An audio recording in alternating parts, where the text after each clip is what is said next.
이 시간 함께 말씀 보도록 하겠습니다. 말씀은 마태복음 25장 1절로 13절까지의 말씀, 신약성경 42쪽에 있습니다. 마태복음 25장 1절로 13절입니다. 그때 천국은 마치 등을 들고 신랑을 맞으러 나간 열처녀와 같다 하리니 그 중에 5은 미련하고 5은 슬기 있는 자라. 미련한 자들은 등을 가지되 기름을 가지지 아니하고 슬기 있는 자들은 그릇에 기름을 담아 등과 함께 가져갔더니 신랑이 더디움으로 다 졸며 자일세. 밤중에 소리가 나되 보라 신랑이로다 맞으러 나오라 하매 이에 그 처녀들이 다 일어나 등을 준비할세. 미련한 자들이 슬기 있는 자들에게 이르되 우리 등불이 꺼져가니 너희 기름을 좀 나눠달라 하거늘 슬기 있는 자들이 대답하여 이르되 우리와 너희가 쓰기에 다 부족할까 하노니 차라리 파는 자들에게 가서 너희 쓸 것을 사라 하니 그들이 사러 간 사이에 신랑이 오므로 준비하였던 자들은 함께 혼인잔치에 들어가고 문은 닫힌지라. 그에 남은 처녀들이 와서 이르되 주여 주여 우리에게 열어주소서. 대답하여 이르되 진실로 너에게 이르노니 내가 너희를 알지 못하노라 하였느니라. 그런즉 깨어있으라. 너희는 그날과 그때를 알지 못하느니라. 아멘. 할렐루야. 우리는 앞서 마태복음 24장을 통해 하나님의 심판, 종말이 얼마나 가장 큰 환난이며 또한 아무도 피할 수 없는 환난이라고 말씀하시는 그 예수님과 그럼에도 이 환난을 이겨낼 자, 즉 하나님의 택함 받는 자들이 있는다는 말씀도 함께 들었습니다. 그리고 이는 이미 구약시대 때 하나님의 택함받은 노아와 그의 가족들이 있었음을 확인하였고, 그리고 이들의 모습을 통해 오늘을 살아내는 우리는 어떻게 하면 노아처럼 하나님의 택함을 받을 수 있는지 노아를 본보기로 삼고 따르자 노아의 생애 그의 믿음을 살펴보고 그는 어떤 상황에서도 흔들리지 않는 믿음을 가졌다는 것과 홍수가 언제 임할지 임하게는 하신 것인지 또한 의심조차 하지 않고 묵묵히 끝까지 성실하게 방주를 만들었다는 그 모습을 통해 오늘을 살아내는 우리도 언제 임할지는 모르지만 반드시 임한다고 말씀하신 그 심판의 때에 택함받는 자들이 되도록 생명을 나누는 참된 성도의 삶을 살아가자 말씀드렸습니다. 한 주간 이 말씀을 기억하며 말씀의 삶을 살아내셨습니까? 그리고 이어지는 오늘 본문 말씀 역시 지난주에 언급했다시피 예수님께서는 비유를 들어 말씀하시며 이 비유는 우리가 너무나 잘 알고 있는 비유입니다. 그때 천국은 마치 등을 들고 신랑을 맞으러 나간 열처녀와 같다 하리니 라고 말씀하심으로 말씀이 시작되고 있습니다. 이는 앞서 하나님의 심판, 멸망을 언급하신 예수님께서 이어 천국에 대해 말씀하시는 본문입니다. 물론 이렇게만 말씀드린다면 앞선 내용이었던 심판에 대한 내용은 끝나고 오늘부터 천국에 관한 새로운 말씀으로 여기며 이 둘의 연관성은 없다라고 생각할 수 있으나 하나님의 심판이 임하는 마지막 때는 하나님의 택함받지 못한 자들에게는 가장 큰 환난, 어려움이 찾아오는 날이지만 반대로 하나님의 택함받는 자들에게는 하나님의 나라 천국에 입성하는 날이기 때문에 오늘 예수님께서 말씀하시는 천국에 대한 비유 역시 앞선 내용 하나님의 심판, 가장 큰 환난에 대한 말씀과 연계되는 말씀이라는 것을 먼저 말씀드리며 이어 본문을 살펴보도록 합시다. 오늘 1절에도 나왔다시피 예수님께서는 열처녀를 언급하고 계십니다. 그리고 바로 이어 이들을 두 그룹으로 나누십니다. 그것은 바로 미련한 자들과 슬기 있는 자들입니다. 그렇다면 예수님께서 왜 열처녀를 다음과 같이 나누신 이유는 무엇일까요? 우리는 이 비유를 많이 들었기 때문에 또한 이 열처녀의 비유를 마치시고 예수님께서는 깨어있으라 이 말씀에 의하여 우리는 미련한 자, 슬기 있는 자의 기준을 하나님께 택함받는 자의 기준은 영적으로나 육적으로나 깨어있어야 한다는 결론으로 생각하기 일상입니다. 그런데 이는 반은 맞고 반은 틀린 대답입니다. 온전한 대답이 아니라는 것 알고 계셨습니까? 오늘 이 말씀을 듣는 이 자리에 모인 성도님께서는 이게 무슨 말씀인가 싶으시며 제가 또 먼 길을 돌아간다 생각하실 수도 있지만 오늘 5절 말씀을 보면 미련한 자도 슬기 있는 자도 다 졸며 자고 있었기 때문입니다. 그렇다면 오늘 미련한 자와 슬기 있는 자의 기준은 무엇입니까? 그리고 궁극적으로 예수님께서는 이 열처녀 비유를 통해 저와 성도님들에게 어떠한 가르침, 어떠한 적용점을 주고 계신지 본문의 내용을 좀 더 살펴보기 원합니다. 그렇다면 먼저 가장 중요한 제가 앞서 언급한 미련한 자와 슬기 있는 자의 기준은 무엇입니까? 이는 오늘 본문 3절과 4절에 등장하며 이 두 집단은 모두 등을 밝히며 신랑을 맞을 준비를 하고 있음을 확인할 수 있습니다. 지금까지의 모습은 두 그룹 모두 동일합니다. 그러나 이 두 그룹의 결정적인 차이는 슬기 있는 자들에게는 여분의 기름을 가지고 있었지만 미련한 자들은 여분의 기름이 없었다는 점입니다. 그리고 이는 이어지는 사건인 신랑이 오고 난 뒤에 여분의 기름을 챙긴 이들이 왜 슬기 있는 자인지 확인되었습니다. 왜냐하면 슬기 있는 자, 미련한 자들은 모두 신랑이 언제일지 모르기 때문에 등을 끌 수가 없었으므로 그러므로 그동안 등 안에 들어있는 기름은 점점 줄어들고 있었기 때문에 그리고 이후 신랑이 온다는 소리를 듣고 미련한 자들은 그제서야 등 안에 기름이 없는 것을 확인했기 때문에 여분의 기름이 없었기 때문에 또한 기름을 채우러 나갔다 온 사이에 신랑이 왔고 지금껏 신랑을 기다렸던 지금껏 자리하고 있었던 그 잔치자리의 문은 닫혀버렸기 때문입니다. 정리하면 오늘 예수님께서 말씀하신 것처럼 기름을 준비하지 않은 다섯 처녀 미련한 자들은 지금껏 잔치를 위해 신랑을 위해 기다렸지만 신랑이 오는 것을 맞이하려고 눈을 뜨고 등을 준비했지만 기름이 부족하여 끝내 잔치에 참여하지 못했고 심지어 그토록 기다리던 신랑은 이들을 보고 누구냐고 말하고 있습니다. 그러므로 여분의 기름을 준비하지 않은 미련한 자들은 지금껏 열심히 신랑을 기다렸던 것이 억울할 수 있겠습니다만 상황은 달라지지 않고 이렇게 열처녀 비유의 말씀이 마칩니다. 이렇게 오늘 본문을 정리하고 반복적인 묵상을 통해 저는 몇 가지 궁금증이 생겼습니다.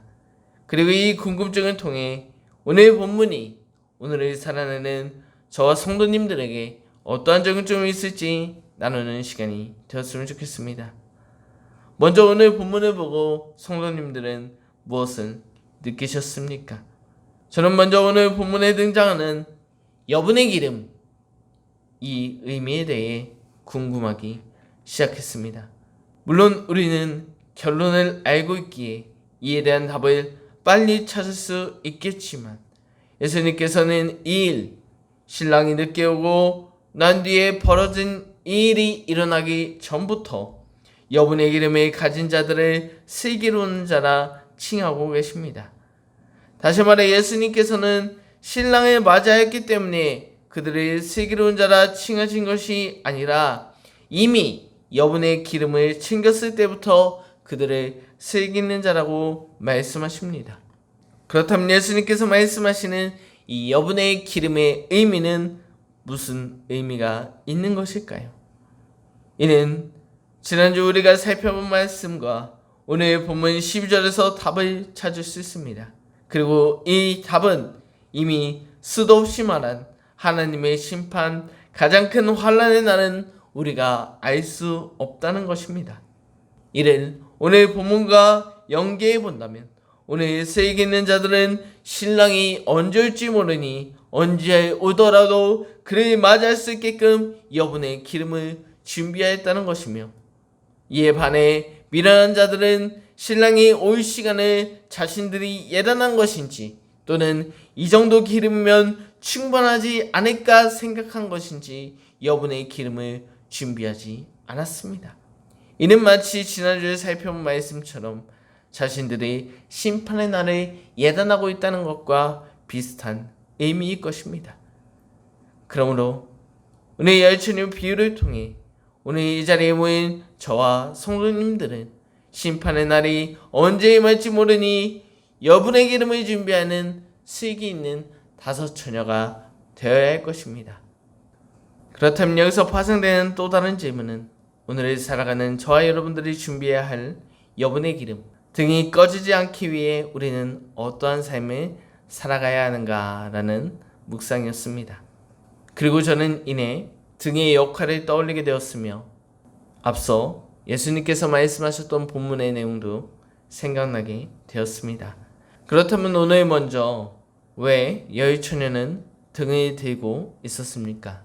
그들은 어두운 바위길에 밝히기 위해 등을 들고 있었습니다. 그러므로 결론적으로 등의 역할은 어두운 곳을 밝히는 빛의 역할입니다. 그리고 이는 앞서 예수님께서 제자를 모시고 전하신 말씀 중에 이같이 너희 빛이 사람 앞에 비치게 하여 그들로 너희 착한 행실을 보고 하늘에 계신 너희 아버지께 감사와 영광을 돌리게 하라 라는 말씀을 이어본다면 우리가 밝혀야 할 빛은 우리의 여분의 기름은 우리의 착한 행실이며 이 행실은 내가 칭찬받기 위해 다른 사람들에게 잘 보이게 하기 위함이 아닌 이를 통해 많은 사람들이 하나님을 알고 그분께 감사와 영광을 돌리게 하는 말씀이 이 본문입니다. 그렇다면 우리의 어떤 행실이 많은 사람에게 하나님을 알리는 빛이 될 수 있을까요? 이는 이 빛의 말씀을 하기 이전에 예수님께서 팔복을 언급하셨다는 사건도 기억할 필요가 있으며 그러므로 우리가 세상의 빛이 되는 행실은 우리의 그 행실은 세상을 살아가면서 여호와의 크심과 그에 비해 우리는 작은 자 하나님의 의가 없는 자임을 애통하며 하나님의 의를 구하는 삶을 살아낼 것과 이어 하나님의 의, 하나님의 뜻이 이 땅에 실현되도록 예수님께서 우리를 위해 행하셨던 그의 길, 의를 위하여 박해당하는 일까지 묵묵히 따라가는 그 길을 감당하는 참된 그리스도인의 삶을 말씀하시는 것입니다. 그러므로 오늘을 살아가는 저와 여러분들이 세계 있는 여인이 되기 위해서는 우리의 여분의 기름은 하나님 사랑과 이웃 사랑, 그것에 대하여 실천의 삶을 살아가는 것이며 이는 일회성이 아니라 이만하면 되었다고 내가 예단할 것이 아니라 신랑이 오실 때까지 하나님의 때가 이를 때까지 묵묵히 끝까지 감당하라는 말씀을 전하시는 것입니다. 그리고 이렇게 오늘 열처녀의 비유가 우리에게 어떠한 적용점이 있는지 찾아본 뒤에 다시 이 본문을 묵상하다 보니까 저는 이상하는 만큼 걸리는 말씀이 2구절 있었습니다. 이는 먼저 9절 말씀이며 슬기 있는 자들이 대답하여 이르되 우리와 너희가 쓰기에 다 부족할까 하노니 차라리 파는 자들에게 가서 너희 쓸 것에 사라니 라는 말씀이며 이어 12절 말씀으로 대답하여 이르되 진실로 너희에게 이르노니 내가 너희를 알지 못하노라 하였느니라 라는 말씀입니다. 그리고 저는 이 구절이 마음에 걸렸던 이유는 지금껏 예수님께서 우리에게 보이신 말씀, 언급하신 말씀들은 작은 자에게 손 내미시는 분이며 나누고 베풀라고 말씀하셨는데 오늘 이 본문은 우리에게 말씀하시는 그 예수님의 모습이 아니라 매정하신 모습과 같다라고 생각했기 때문입니다. 그렇다면 지금껏 우리를 사랑하시는 예수님께서는 왜 오늘 본문에 들어선 매정한 모습을 보이신 것인가? 저는 이를 두고 또 다른 묵상을 하기 시작했습니다. 그리고 이를 통해 내린 결론은 우리를 사랑하심으로 십자가에 달리신 예수님, 우리를 위해 수많은 희생을 하신 예수님이시지만 하나님의 심판, 가장 큰 환난 앞에서는 오히려 개인이 살아온 삶으로 심판받게 하신다는 사실을 깨닫게 되었습니다. 왜냐하면 지금껏 심판이 임하시기 전에 하나님께서는 우리에게 많은 선지자들을 포함한 자기 아들까지 보내셨으며 또한 많은 사건들을 통해 주님의 품에 돌아오도록 많은 기회를 주셨고, 당신이 이 모든 일을 준비하시고 행했기 때문에 또한 그가 말씀하시길 하나님의 심판은 모든 자에게 천국 복음, 하나님의 사랑이 전파할 때 온다고 말씀하셨기 때문에 지금까지 이제껏 하나님께서 온갖 방법을 동원하여 하나님의 복음을 모든 이들에게 전하셨기 때문에 심판의 때에는 더 이상 하나님의 용서가 아니라 지금까지 내가 행한 나의 사랑을 너희가 얼마나 드러내고 있느냐, 얼마나 그대로 살아가고 있느냐, 이것을 바라보신다는 것을 깨닫게 하셨고, 그러기에 예수님께서는 우리가 지금까지 알던 사실과 다르게 매정하신다는 결론도 내릴 수 있게 되었습니다. 그렇습니다. 하나님께서는요, 저와 여러분들을 엄청 사랑하십니다. 나보다 나를 더 사랑하시는 분이 하나님이시며 우리의 머리카락도 세심받으시는 분이 하나님이십니다. 그러나 이 마지막 때에는 우리가 얼마나 그 하나님의 사랑에 보답하는 삶을 살아가고 있는지, 그 하나님의 삶을 얼마나 의지하며 살아가고 있는지, 그 하나님을 우리가 얼마나 바라보고 있는지 하나님께서는 지금껏 자신이 놓았던 손길을 다 떼내시고 우리가 어떻게 살아가고 있는지 그것을 바라보고 계신다는 것입니다. 그러므로 우리는 끝까지 하나님을 믿어야 합니다. 의지해야 합니다. 바라봐야 한다는 것입니다. 여러분, 그리고 저는 이런 이해하기 쉽게 제 삶에 일어났던 한 가지 에피소드를 소개하고자 합니다. 저는 이전 교회에서 사역할 때 목사님께서 무엇을 지적하시면 저는 제 입에서 하려고 했는데, 생각은 했는데 라는 말이 튀어나왔습니다. 그럼 목사님께서 이렇게 말하십니다. 전사님, 그 말의 결론은 안 한 것이에요. 그런 말은 할 필요가 없어요 라고 단호하게 말씀하셨습니다. 저는 그러한 일을 반복적으로 여러 번 겪고 나서 그 이후에 저는 하려고 했다, 생각은 했다 라는 말을 하지 않게 되었고, 저도 이제 이런 말을 하는 사람들을 보면 그것은 안 한 것이라고, 그런 말 하지 말라고 말하곤 합니다. 성도님들, 제가 오늘 이 에피소드를 왜 꺼낸 줄 아십니까? 이를 우리의 믿음과 연관시켜 본다면 우리는 간혹 이런 말을 합니다. 나의 믿음이 좋았었다. 나도 믿으려 했다. 나도 믿음대로 행동하려 했다. 여러분, 그러나 냉정히 말하면 이 말은 지금 믿음대로 행동한다는 말입니까? 그렇지 않습니다. 앞서 하려고 했다는 말처럼 믿음대로 행동하지 못했다는 말을 돌려 말한 것입니다.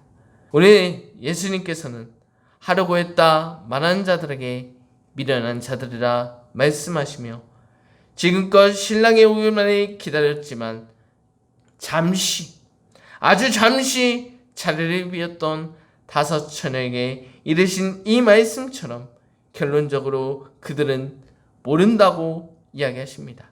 지금껏 믿음 생활을 열심히 했지만 내 믿음이 지금 잠깐 식은 것은 하나님께서 우리를 믿음이 있는 자로 분류하시는 것이 아니라, 우리를 아는 채 해주신 것이 아니라 우리를 모른다고 말하는 매정함이 찾아온다는 사실을 기억하셨으면 좋겠습니다.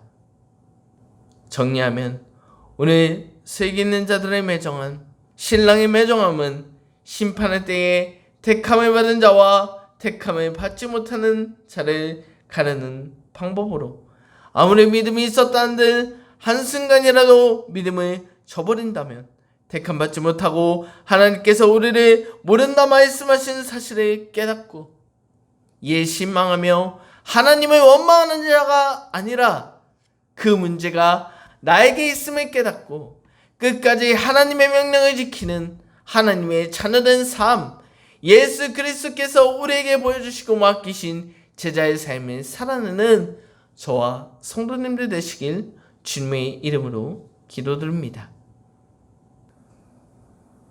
오늘 하나님의 심판, 가장 큰 환난에 이어 말씀하신 천국 비유, 열처녀 비유를 통해 이날은 택함받지 못하는 자들에게는 심판의 날이지만 택함받는 자들에게는 천국으로 입성하는 시간임을 기억하면서 언제 신랑이 오더라도 그를 맞이할 수 있도록 천국에 입성할 수 있도록 이전의 신앙을 들추거나 핑계를 찾는 자들이 아니라 삶의 모든 순간 하루하루 주어진 삶 속에서 오롯이 하나님만 의지하고 예수님의 길을 따르는 자, 언제나 믿음을 지키는 자들이 이 자리에 모인 저와 성도님들 되어서 주님의 혼인잔치에 하나님의 나라 천국에서 만나는 우리 모두가 되시길 주님의 이름으로 기도드립니다. 지금 이 시간 이 말씀을 기억하며 함께 찬양하고 기도하시겠습니다.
오늘 말씀을 붙잡고 주님의 이름을 부르짖으며 통성으로 기도하겠습니다. 주여!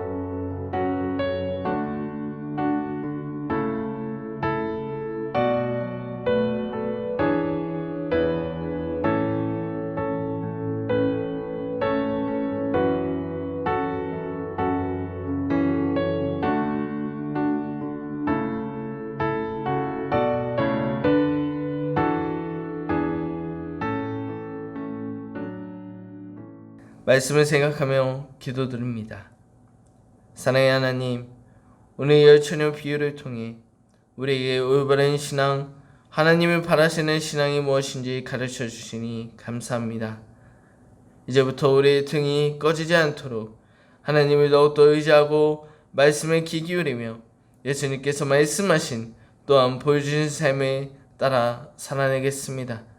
참된 신앙인이 되겠습니다. 주님만 바라보는 일상을 살아내겠습니다. 주님 우리와 함께 하심으로 이 자리에 모인 우리 모두가 하나님의 혼인잔치에 그 하나님의 나라에 거할 수 있도록 우리의 삶을 인도하여 주시옵소서. 우리와 함께하여 주시옵소서. 또한 이어지는 이번 주 기도의 시간 가운데 주님 우리를 만나 주시옵고 우리에게 임하여 주시옵소서.